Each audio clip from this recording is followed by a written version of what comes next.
Latest updates के लिए ultra channels को सब्सक्राइब करें और बेल आइकन को प्रेस करें। भाई और बहनों, देवी और सज्जनों, इधर आओ, इधर आओ। अरे चलती फिरती होटल का कमाल देखो। गर्मा गर्म खाना लो, बाद में सिनेमा का मजा लो। 2 रुपए की भेलपुरी, 1 टिकट असली दाम पे। काले बाजारों को लात मारो।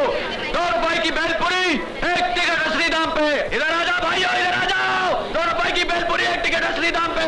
आ जाओ भाइयों, आ जाओ। 2 रुपए की भाई धक्का ले। 4 रुपए की भेलपुरी देना है इधर। हाँ 2 टिकट ले लो, 2 टिकट भाई। हाँ 4 रुपए की भेलपुरी देना। हाँ बोलो सरदार जी कितना टिकट? 2 टिकट। ये लो सरदार जी 2 टिकट। 4 रुपए की भेलपुरी देना भाई इधर।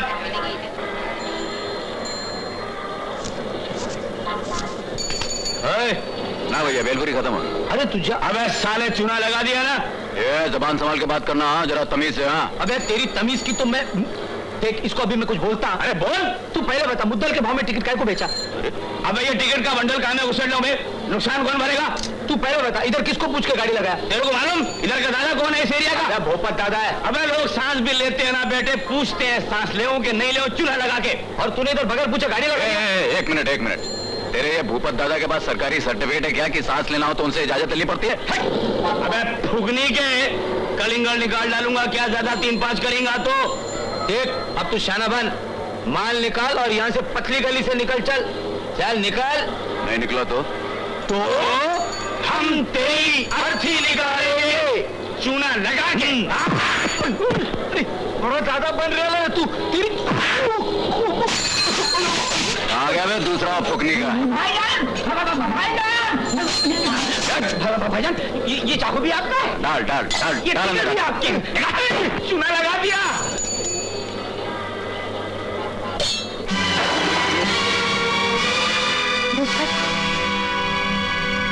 ए बुढ़िया इधर आओ। कौन? अरे वही अमरनाथ। सुना तेरा कोई सगे में लगता है। इधर आओ। मालूम नहीं, पर बात क्या है? अरे ज्यादा बात नहीं कर वरना लात मार के मुंह तोड़ दूंगा। जितना पूछता उतना बोल। कहाँ वो? अभी आएगा। मुझे नहीं मालूम। तेरे को नहीं मालूम? ए बुढ़िया, अपन के साथ जास्ती होशियारी की या चालाकी की तो क्या होगा रे? चुना लगा के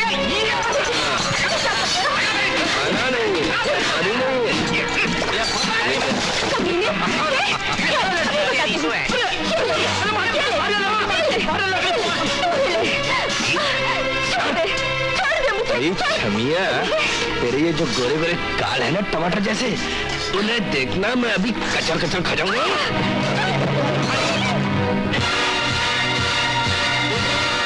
यही है वो अमर, लगा दो चूना। तो यही है वो अमरनाथ। बेटा अभी मैं तेरी भेल और पूरी बनाता हूँ।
मारना नहीं। क्या मैं फकनी के? भाईजान ये किसका एरिया भाई? ये आपका है, भूपत के बाप का। चूना लगा के भाईजान। ले जा अपनी मुर्गी का। चला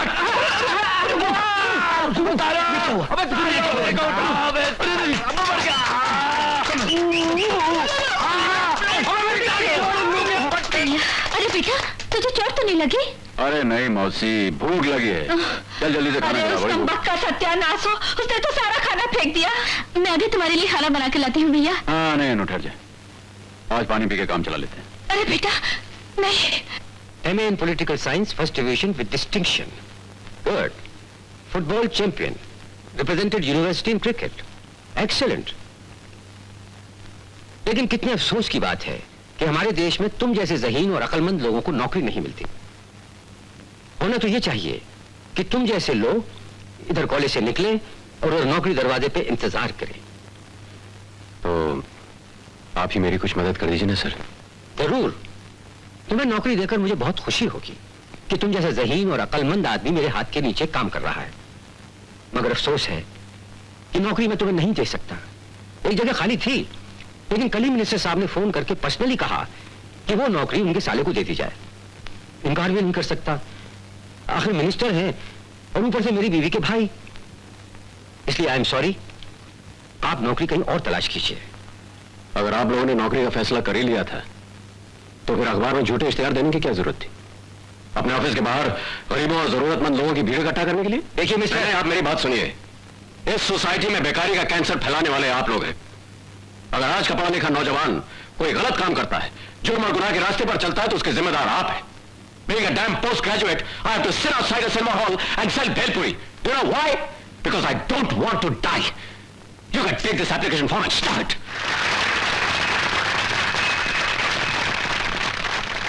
भाइयों, बेकारी, भूख, गरीबी, जहालत, इन सब ने जहरीले सांपों की तरह इस देश की गर्दन में अपने दांत गाड़ रखे हैं।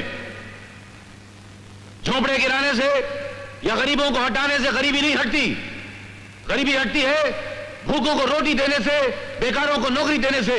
मगर इस देश में भगवान मिल जाता है, मगर नौकरी कभी नहीं मिलती।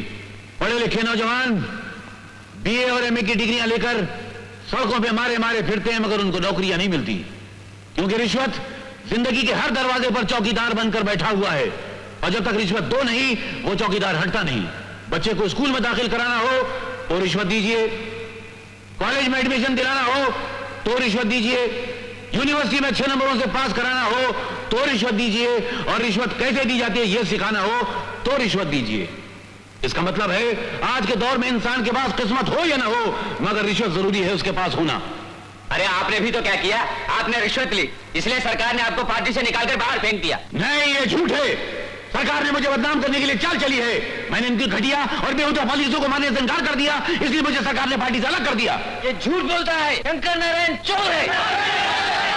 नहीं, मैं सच बोल रहा हूँ। आप मेरी बात सुनिए। आप लोग, आप भाइयों,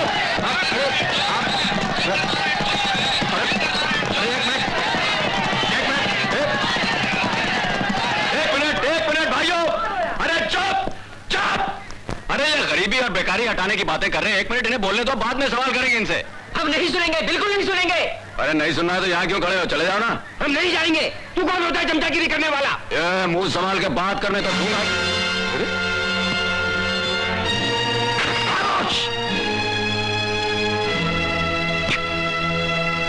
किसने मारी ये चप्पल? साला भीड़ का फायदा उठा करके जूता चप्पल मारता हो। अरे माँ का दूध पिया तो आजा सामने आगे चप्पल मार। ऐसे ही होता है साहब, हम जब भी सच बोलने की कोशिश करते हैं तो दुश्मनों के गुंडे आकर हमारी आवाज को दबाने की कोशिश करते हैं। अरे कौन रोकता है? मैं देखता हूं। आप बोले साहब, मैं देखता हूं कौन रोकता है। शाबाश। ऐसे ही बहादुर नौजवानों की हमारे देश को जरूरत है, जिनके खून में ईमान की गर्मी हो, जिनको सच परखने की सलाहियत हो। ऐसे नौजवानों की जरूरत है, बाकियों की नहीं है। नमस्कार सर। हाँ मेरा, मैं अभी तुम्हारा ही जिक्र कर रहा था। इनसे मिलो, ये हमारे पार्टी के खास मेंबर है। नमस्ते। ये अमर है, और इनसे तो तुम मिल चुके हो, हमारी पार्टी के सेक्रेटरी मिस्टर विक्टर जयराज। नमस्ते। हमारी पार्टी के अध्यक्ष शंकर नारायण जी अभी अभी तुम्हारी ही तारीफ कर रहे थे। अब देखिए ना, कितनी दुख की बात है। अमर जैसा नौजवान जिसने MA फर्स्ट क्लास में पास किया है, इसके पास नौकरी नहीं है। इस जहन्नम की आग को बुझाने के लिए ये सिनेमा थिएटर के बाहर भेलपुरी बेचता है। इसकी ये कहानी सुनकर मेरी आंख में आंसू आ गए। मैं रात भर सो नहीं सका। क्या भारत की आजादी के लिए हमारे शहीदों ने खून इसलिए बहाया था कि उनकी आने वाली नस्लें तालीम हासिल करके सड़कों पे भेलपुरियां बेचती नजर आए? किस काम की है यह सरकारी हुकूमत? बिल्कुल बेकार है। और अगर ये इसी तरह राज करती रही तो एक दिन हिंदुस्तान की सारी जनता सड़कों पे भेलपुरियां बेचती हुई नजर आएगी। इसलिए अगर हिंदुस्तान को इस बुरे हाल से बचाना है, अपने भविष्य को संवारना है, तो अमर तुमको और तुम्हारे जैसे नौजवानों को मेरी पार्टी में शामिल हो जाना चाहिए। सर, राजनीति पॉलिटिक्स नहीं, मुझे तो सिर्फ एक नौकरी चाहिए। लेकिन मेरी पार्टी गंदी सियासत से बिल्कुल पाक है। उसका काम गरीबों को गरीबी के दलदल से निकालकर सुख के किनारे पर पहुंचाना है। सर वो सब तो ठीक है, लेकिन मैं तो खुद दलदल में फंसा हुआ हूं, दूसरों को कैसे निकालूंगा? एक भूखे की हमदर्दी से दूसरे भूखे का पेट तो नहीं भरता सर। मुझे सिर्फ 2 वक्त की रोटी चाहिए, बस और कुछ नहीं चाहिए सर। ठीक है, जैसी तुम्हारी मर्जी, लेकिन मैंने तुम्हारे अंदर एक आग देखी थी, उस आग से मंदिरों में दिए जलाना चाहता था। वो तो पेट की आग थी सर। पेट की आग से खून जलता है, दिए नहीं जला करते। ठीक है, जैसी तुम्हारी मर्जी। मैंने सरकारी पार्टी छोड़ दी है, उससे रिश्ता तोड़ दिया है, लेकिन मेरे वसीले नहीं टूटे अब तक। ठीक है, मैं देखता हूं तुम्हें अच्छी सी नौकरी दिलवा देता हूं। आपका बहुत बहुत शुक्रिया। नमस्ते। लेकिन सर, ये पुलिस की जीप यहाँ क्या करने आई है? हो सकता है मेरे कल के भाषण से घबराकर सरकार ने मेरी गिरफ्तारी का ऐलान कर दिया। और अच्छा है ना भाई, नेता जब तक गिरफ्तार नहीं होता उसे नाम नहीं मिलता, लोगों की हमदर्दियां नहीं मिलती। ये भी सियासत की शतरंज की एक चाल है।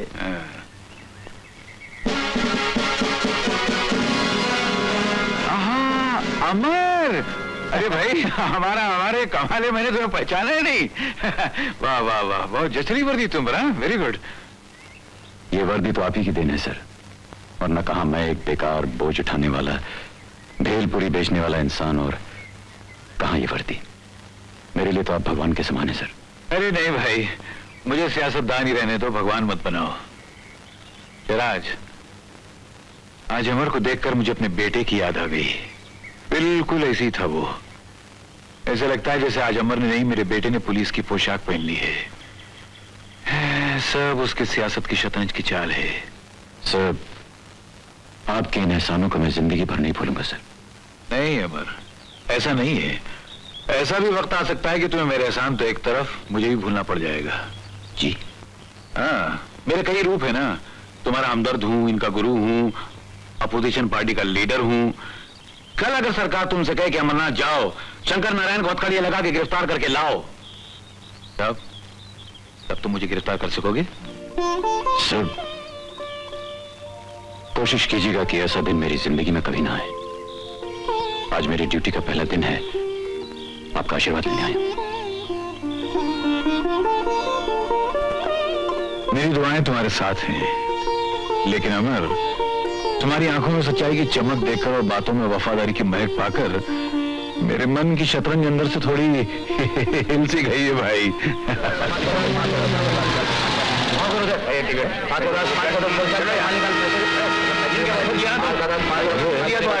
ये सीढ़ी तो जाली पे जाली लगती है। वो भेलपुरी वाला अमर तो नहीं? हाँ उस्ताद वही है। ये साला पुलिस में कब से भर्ती हो गया? अबे वो आ रही है, जल्दी से फूट लो।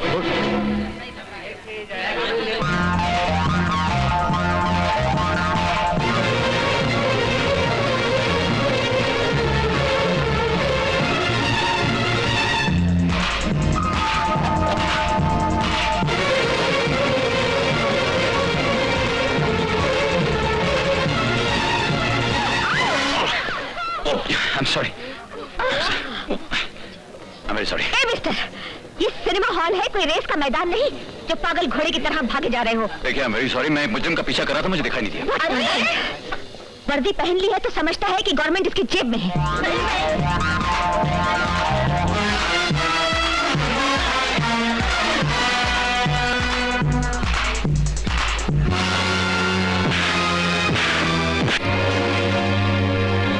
क्या कहा था तूने अनु से? उठा के ले जाएगा? खुद की माँ बहन नहीं है, दूसरों की माँ बहन को जो जी में आया बोलता रहता है। चल माफी मांगे तो सर पैर मुंह सब एक डिजाइन का बना दूंगा। माफी मांग। अपन को माफ कर दो अन्नू। अन्नू नहीं, बहन बोल बे। चल माफी मांग, पाँव पकड़ के। अपन को माफ कर दो अन्नू बहन। मैं वादा करता हूँ कि आइंदा तुमसे कभी कोई जाति नहीं करूंगा, कभी कोई गंदी बात नहीं करूंगा। हाँ देख भाई भूपत, आज के बाद तो इस बस्ती में नजर आया ना, या तेरी गुंडागर्दी की कोई रिपोर्ट मुझे मिली तो इतनी देर के लिए अंदर करूंगा कि बुढ़ापे में आरती के समय ही बाहर आएगा। समझ गया? चल भाग भाग।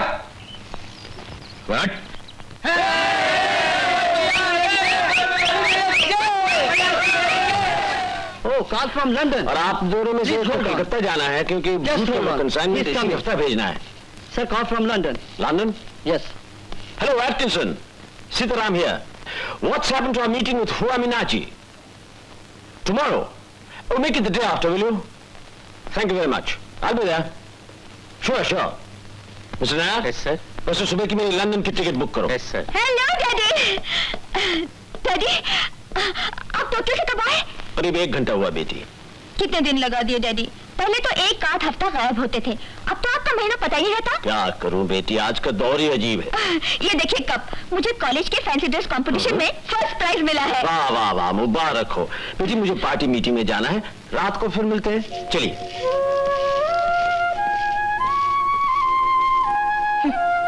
डैडी को तो बस रुपया कमाना और पार्टी मीटिंग तो ही काम है।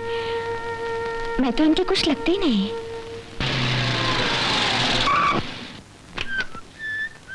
रेडी?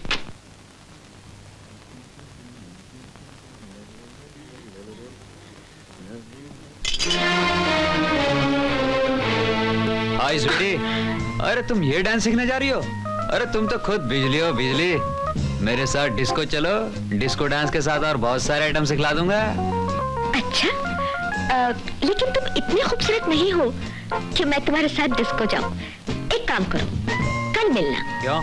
मैं अपनी पुरानी सैंडल पहन कर आऊंगी, उसमें स्टील की नोक है। 50-60 तुम्हारी शक्ल पर लगाऊंगी, तुम्हारी शक्ल पर डिस्को डिजाइन बन जाएगा। 2 टके की लड़की हमें गाली देके जा रही है। तदरी तरी तधन तधन धन तजनो तदि मिधि मिति दिमे तादे गिरगदाम तदरी तरी तधन तधन धन तजनो तदि मिधि मिति दिमे तादे गिरगदाम तगदोम तगदोम तगदोम तगदोम तगदोम तगदोम ता तगदोम तगदोम ता तगदोम तगदोम ता तजनो तदिन तनक जनो ता तजनो तदिन तनक जनो तगदति तजम तगदति तजम तगदति तजम तगदति तजम ता तजनो ता तजनो ता तजनो ता तगदति तगदति। कौन है आप लोग? आशिक लोग हैं, अपनी माशुकाओं की तलाश में आए हैं। क्या बेहुदा बकवास कर रही हैं? निकल जाओ यहाँ से। ये घटिया डांस हमको नहीं चाहिए, हमको कोई सेक्सी डांस। बदतमीज, निकल जाओ यहाँ से। Shut up. अबे ओ मास्टर, ज्यादा बकवास की तो पेट से हथौड़ियां निकाल डालूंगा। चल पीछे। अबे मधु, टेप चालू कर। हाय डार्लिंग, जरा डांस हो जाए।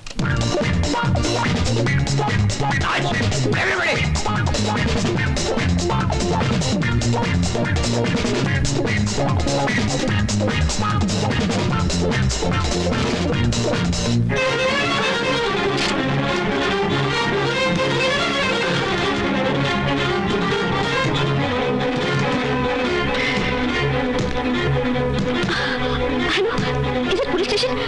देखिए, मेरा नाम आशा है। मैं नटराज नृत्यशाला से 46 मैजेस्टिक से बात कर रही हूँ।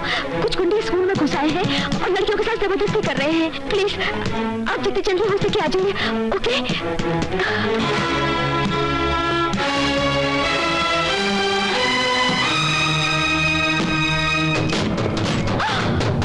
Don't touch me. छोड़ दो मुझे। भागोगी? आजा। छोड़ दो। मैं कहती हूँ, छोड़ दो। हट जाओ।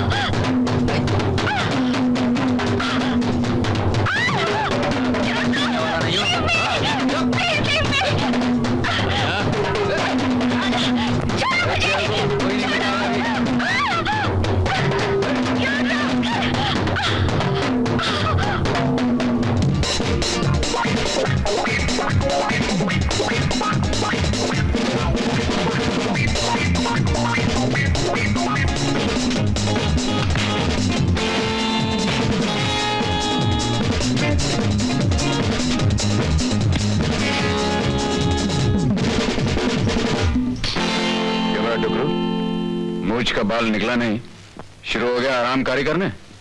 नाचने के बाद शौक है? चल तेरे को पुलिस के म्यूजिक पर डांस कराता हूँ। चल से।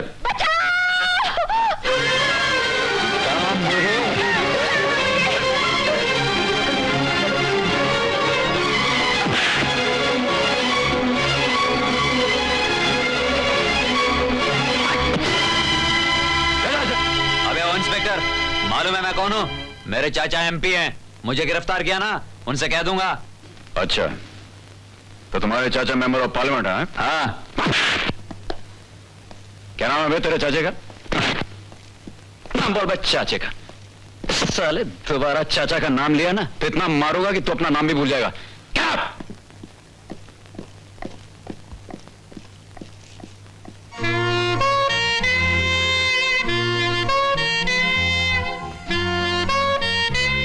जी, मैडम फूलन देवी।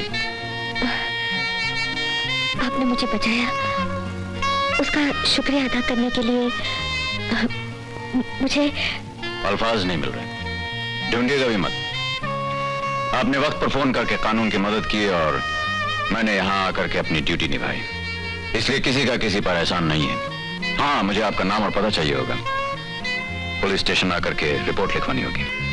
हाँ, मेरा नाम आशा है। मेरे पिताजी इस शहर के मशहूर बिजनेसमैन मिस्टर सीताराम हैं। मेरा phone number 74056। Thank you.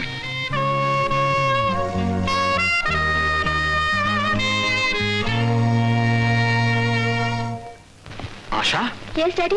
Are you alright? हाँ, क्यों? पुलिस डिपार्टमेंट के जरिए मुझे खबर मिली कि कुछ गुंडों ने तुम्हारे साथ बदतमीजी की। सुन के मेरा तो खून खोल गया। मैं उन बदमाशों को नहीं छोड़ूंगा, जान से मार डालूंगा उनको। अब कोई जरूरत नहीं डैडी, अमर ने उनकी खूब पिटाई की और लॉकअप में बंद कर दिया। अमर? हाँ डैडी, अमर एक बहादुर पुलिस ऑफिसर है। ऐसी पिटाई की कि नानी याद आ गई उनको। Thank God. आओ बैठो। डैडी, अमर बहुत अच्छा आदमी है और बातें ऐसी करता है कि इंसान का दिल मोह लेता है। He is a young handsome police officer. मैंने आज तक ऐसा बहादुर पुलिस ऑफिसर नहीं देखा। सेक्रेटरी, आज मेरा प्रोग्राम क्या है? अरे छोड़ो ना प्रोग्राम को डैडी, अभी आए हो, 1-2 मिनट मेरे पास भी तो बैठो। देखो डैडी, आज कहीं नहीं जाना, घर में ही रहना। तो, कोई खास बात है? हाँ, खास बात तो है। आज मैं अमर को खाने पर बुलाकर उसका शुक्रिया अदा करना चाहती हूँ। Good heavens girl, Seth Sitaram का घर देखो, एक पुलिस इंस्पेक्टर की दावत देखो। यहाँ एमएलए, एमपी, मिनिस्टर्स आते हैं, पुलिस इंस्पेक्टर नहीं। बुलाने से पहले आने वाले का स्टेटस देखना, रुतबा देखना। मैं आईजी से कहकर उसे थैंक्स कहलवा दूंगा। पहली दफ्तर के फाइल्स निकालिए। डैडी की पार्टी का नाम है गरीबों की पार्टी। भाषण देते हैं, ऊंच नीच अमीरी गरीबी के फर्क को मिटा दो। खुद की बारी आती है तो अपना सबक भूल जाते हैं। मुंह में राम, बगल में छुरी।